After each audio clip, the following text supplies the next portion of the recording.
काय म्हणते वाटतो, आज बियॉन्ड कलेवरचा दुसरा एपिसोड आहे आणि मी खूप जास्त एक्सायटेड आहे पर्सनली या एपिसोडसाठी. कारण त्याच्या मागचं कारण असं आहे की आज आपण भटांबद्दल बोलणार आहोत, त्यांच्या एका रचनेबद्दल, एका गझलबद्दल आपण आज चर्चा करणार आहोत. मी असा त्या बासरीचा सूर होतो, मी असा त्या बासरीचा सूर होतो, नेहमी ओठांपुणे मी दूर होतो. मी असा त्या बासरीचा सूर होतो, नेहमी ओठांपुणे मी दूर होतो.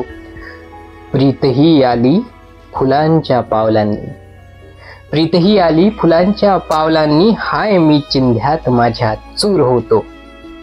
प्रीतही आली फुलांच्या पावलांनी, हाय मी चिंध्यात माझ्या चूर होतो. राहिल्या जन्म चिंता मुक्त चिंता, राहिल्या जन्म चिंता मुक्त चिंता, मी घरोब्याचे जुने काहूर होतो. तू किती केलास भेटीचा अचंबा, तू किती केलास भेटीचा अचंबा, भूतकाळाचा जणू मी धूर होतो. मी न साधी चौकशी केली घनांची, मी न साधी चौकशी केली घनांची, ऐन वैशाखातला मी पूर होतो.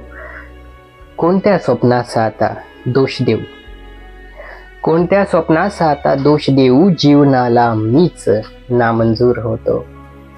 आणि शेवटचा शेर आहे की तेवते आहेस तू पूजेत कोठे, तेवते आहेस तू पूजेत कोठे, एकदा मीही तुझा कापूर होतो.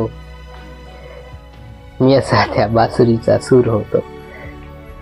तर मित्रांनो, ही गझल माझी पर्सनल फेवरेट आहे. म्हणजे त्यांच्या तर बरेच गझल सम्राट आहेत, ते तुम्हाला माहिती आहे. त्यांच्या बऱ्याचशा गझल फेमस आहेत आणि खूप मोठे मोठे लोक त्यांचे फॅन राहून गेलेले आहेत. पण ही पर्सनली गझल मला जवळची, मला खूप इंटेन्स अशी का वाटते, कारण याच्यामध्ये जे सांगण्याचा प्रयत्न केला आहे ना, ज्या पद्धतीची लाईफ आपण जगतो, तर तुम्हाला पण ते कुठे ना कुठे कनेक्ट करेल. ते त्याच्या लाईफमध्ये गेली, हा याच्या लाईफमध्ये गेला आणि दोघं सेपरेट झाले मे बी. मी असा त्या बासरीचा सूर होतो, नेहमी ओठांपुणे मी दूर होतो. सूर कुठून निघतात, तर ओठातून निघतात. म्हणजे ओठांचं आणि सूर निघण्यामागचं जे कोरिलेशन आहे, त्या कोरिलेशन सेपरेट कोणी केलं, बासरीनं केलं. आणि ते जे ओठ आहे, ज्यांच्यापासून, ज्यांच्या विना सुरांचं अस्तित्व नाही, ज्यांच्यापासून सुरांचा उगम झाला, सूर त्याच्यापेक्षा दूरच जात आहे.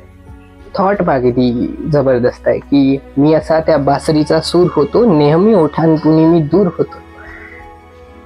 प्रीतही आली फुलांच्या पावलांनी. आपल्या लाईफमध्ये लोक येतात, पण आपण त्यावेळेस दुसऱ्या गोष्टीत गुंतलेलो असतो.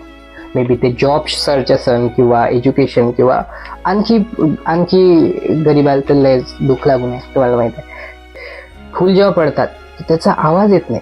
दबे पाव ज्याला म्हणतो आपण, ते दबे पाव आपल्या लाईफमध्ये सुख आलं होतं, मान्य करतात आलं होतं, पण मी माझ्या चिंध्यात व्यस्त होतो. आता चिंध्या आता माहिती आहे ना मला, कर कर कर. तर चिंध्यात व्यस्त होणं म्हणजे की मी माया हालपेष्टामध्ये, मी माया गरिबी, मी माया सिच्युएशन, लाईफच्या सिच्युएशनमध्ये एवढा व्यस्त होतो की माझ्या लक्षही नाही गेलं की माझ्या लाईफमध्ये कोणतरी प्रीत घेऊनही आलं होतं. मी माझ्या सिच्युएशनमध्ये होतो भाई. राहिल्या आजन्म चिंता मुक्त चिंता, माझ्या ज्या चिंता होत्या त्या आजन्म चिंतामुक्त राहिल्या. मी घरोब्याचे जुने काहूर होतो. ह्या शेराचा अर्थ मला पर्सनली असा वाटते की असा असला पाहिजे. तर मी गॅरंटी नाही देत की असाच असेल, पण असा असू शकते की समोरच्या जे लाईफमध्ये त्यांच्या येऊन गेले होते लोक, त्यांना ते चिंता असं म्हणून संबोधित करत. माझ्या ज्या चिंता होत्या त्या चिंतामुक्त राहिल्या. ज्याच्याच्यानं मी स्ट्रेसमध्ये राहायचो, ज्यांच्याच्यानं मला चिंता व्हायची, त्या गोष्टी चिंतामुक्त राहिल्या. मी चिंतित आहे सध्या. माझी जी सिच्युएशन आहे, मी थोडी बदललो भाई. समोरच्याचं व्यवस्थित झालं असेल, माझ्यातून ते झालं, तर असा याचा अर्थ असू शकते. तू किती केला असेल भेटीचा अचंबा. आता याच्यात तुम्हाला समजून येत असेल की प्रत्येक जो शेर आहे तो कनेक्ट आहे एकाच इमोशनमधून, की दोघं वेगवेगळे आहेत आणि आपापल्या लाईफमध्ये आहेत, पण ते पेन दिसत आहे. तू किती केलास भेटीचा अचंबा, भूतकाळाचा जणू मी धूर होतो. आपण ज्या व्यक्तीसोबत लय कनेक्ट असलो आणि नंतर आपण वेगळं झालो, तर त्याच्यानंतर जेव्हा आपली भेट होते, आपण त्याच्यासोबत तसं वागू नाही शकत जसं आपण आधी करायचो. वेगळी सिच्युएशन, ऑकवर्डची सिच्युएशन त्यावेळेस निर्माण होते आणि असं इग्नोर करतो जसं की तो आपल्या आयुष्यामधला धूरच होता. थोडेसे पॉईंट्स ट्रिगर होतात तुमच्या, मला माहीत आहे, बट समोरच्या शेअरवर जाऊ. की मी न साधी चौकशी केली घणांची. आता ज्यांना भटांबद्दल थोडंही माहीत असेल त्यांना माहीत आहे की रेबेलियस पर्सन होते आणि त्यांचा एक ॲटिट्यूड होता जो त्यांच्या लिखाणामध्ये ते दिसून येत होतं. मी घणांची चौकशी नाही केली, ऐन वर्षाखातला मी पूर होतो. मला जर यायचं असेल तर मी वैशाखातल्या पुरासारखा येऊन जाईन बाई.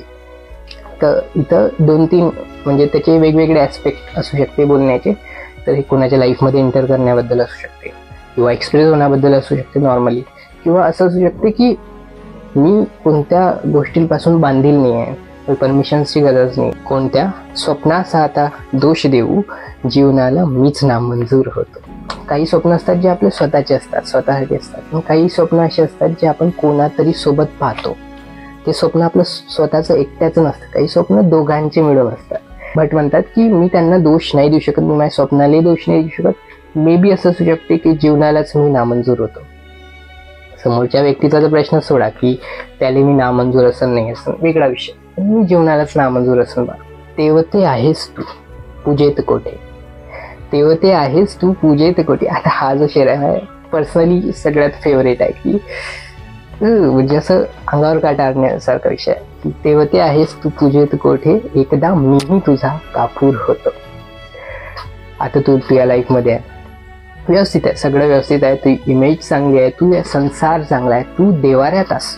तुला हे एक गोष्ट लक्षात आहे काय, मी त्या लाईफ मधला कापूर होतो एकदा, हॅटन. आणि तशी किती कापूर जळले असं आपल्याला माहित नाही. तुम्हाला काय वाटेल, तुम्ही इकडे बेरोजगार इंडिव्हिज्युअल राहिले, तुमच्या आयुष्यात अजून काहीच नाही झालं, तुम्हाला माहित आहे की पैसे कमवल्याशिवाय लग्न नाही होत पुरायशिवाय, तर तुम्हाला त्यावेळेस कसं वाटेल? तुम्हाला असंच वाटेल जसं भटांनी मांडलेलं आहे, तेवते आहेस तू पूजेत कोठे, एकदा मीही तुझा कापूर होतो. दिलजले टाईपचा शेर आहे. भटांची गझल कशी वाटली, कुठला शेर तुम्हाला सगळ्यात जास्त आवडला, कमेंटमध्ये सांगा. आणि भेटू. Thank you so much.